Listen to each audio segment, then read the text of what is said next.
like a Hellcat.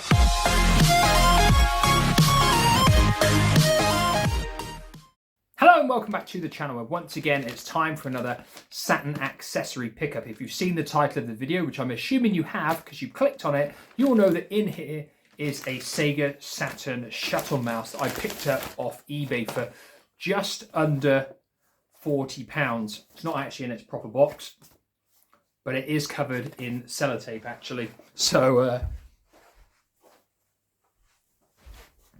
let's get my Games Workshop knife and get rid of all of this. Now, I put myself off from buying one of these for a long time just because I thought they're quite expensive, but they're really hard to find and they're not going to get any cheaper, I don't think.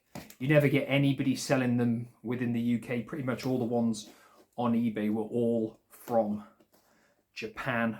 So I thought, you know what, let's buy one. They're all pretty similar in price, around about the upper 30s, mid 40s pounds, I should say. One of the reasons I want one of these is because of, I think playing certain games with these, with a mouse is better. Strategy games and the point and click kind of games, I prefer playing those on a PC if I'm going to play them. But, you know, for the sake of reviewing the games in my Saturn series, I thought, you know what, I'm going to get a Saturn Shuttle Mouse. It's fairly well packed, to be fair, which is good because it costs nearly almost 40 quid. So get into it.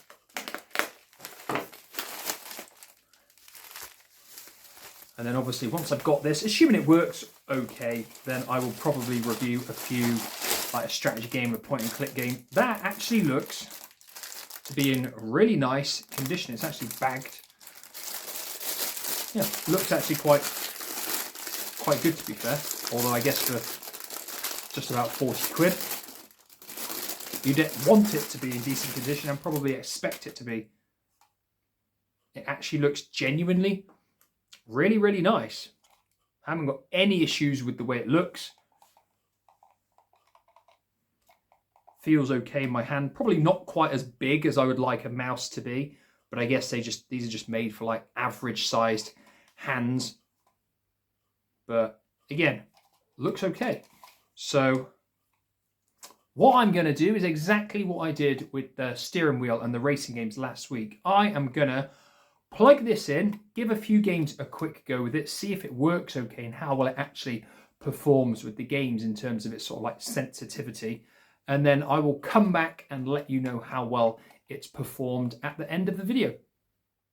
So the first game I played with the mouse was Z or Z, whatever it's meant to be called. It's a real-time strategy game similar in the style to that of Command and Conquer. Now take into account I didn't look up the controls for any of the games that I tested the mouse out with. I simply picked a game, turned it on and went for it. But this game seems like it would perform perfectly fine with the mouse. I felt the mouse controlled pretty well in this game. It was fairly responsive. And I think once I've learnt the controls, the game will be absolutely fine to play with the Saturn mouse, much better than it would be to play with a D-pad. For Christ's sake, do something! Yes, sir. Going in. They're all over us. Oh, yeah. So next up was Myst, and obviously it's a point and click adventure game which is designed to be used with a mouse, and you can tell as soon as you start playing this game with the mouse it is so much better and just simply more enjoyable to play rather than using a control pad. You can change the adjustment as well for the sensitivity of the mouse on this game. That makes it better as well because it's a little bit undersensitive to start with. I felt when I'd adjusted it, much better, perfectly suited to the mouse. And when I do a playthrough and a review of this game, of course I will be using the mouse to play it with, because simply put, it is just better to play with a mouse than it is a control pad.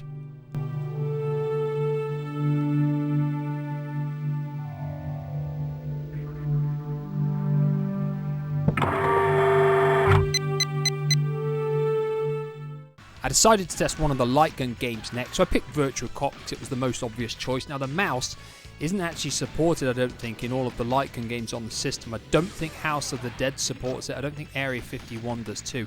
But Virtua Cop and Virtua Cop 2 both do. Now it actually plays reasonably well with the mouse. It's better to play with a mouse than it is a standard control pad if you've not got a light gun.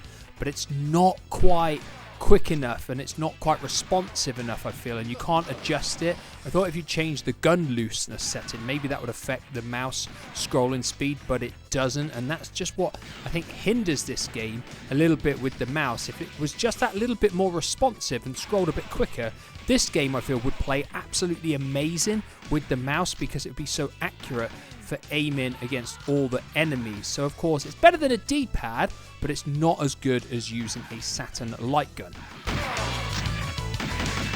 Reload. Reload.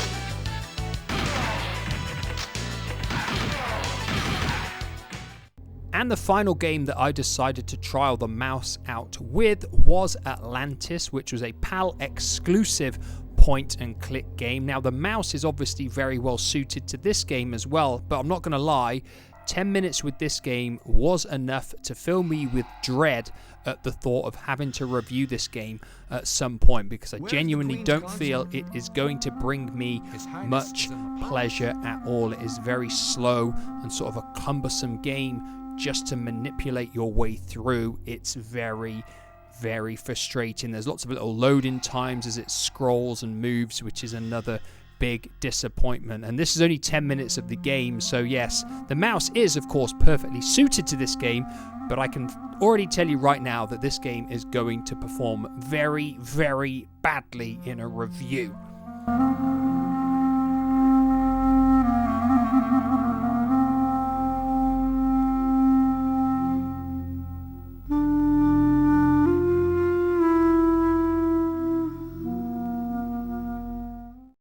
So that was the Saturn mouse in action, and if you're looking at me thinking I look a bit different, it's actually a different day. I've been ill over the past few days, so I've had to wait a few days before I could film it. I've actually changed my display of games up there as well. Now the Saturn mouse for me was actually really good. It was better than I thought it was going to be, and it was actually something that I would say is worth investing in. If you've got a Saturn and you want to play some of the games like point and click games, probably the most with a mouse, play them how they should really be played, I think you'll actually find it's quite a good way to play them, much better than using a D-pad and moving around the screen. One thing I was disappointed with, Command & Conquer and Warcraft 2, the two strategy games that I really wanted to play with a mouse, don't support the mouse. I was like very disappointed. In fact, Command & Conquer was the first game I went to play. Obviously I didn't show the footage then because it doesn't support the mouse. I was like, really? I couldn't believe that. Thankfully Z or Z, whatever it's called, does. So that'll benefit from using the mouse as well, just like all those point and click games. And there's quite a few games, I think probably about 100 in total, that support the mouse in some way or another. I'm not saying that you'd want to play all those games with the mouse, but it can be used on quite a variety of games. So that is it today. Just taking a brief look at the mouse. For me, well worth investing in. Yes, it still costs nearly £40 here in the UK, but I think actually if you're going to play through all the Saturn games like I intend to, you'll actually find that it's worth investing in. But of course, that's just my thought on the Saturn mouse. Has anybody else out there got one, especially here in the UK, because they didn't actually get released over here, so they are super rare. Drop me your thoughts down below, and like always, I'll be back in the near future with another video. Goodbye for now.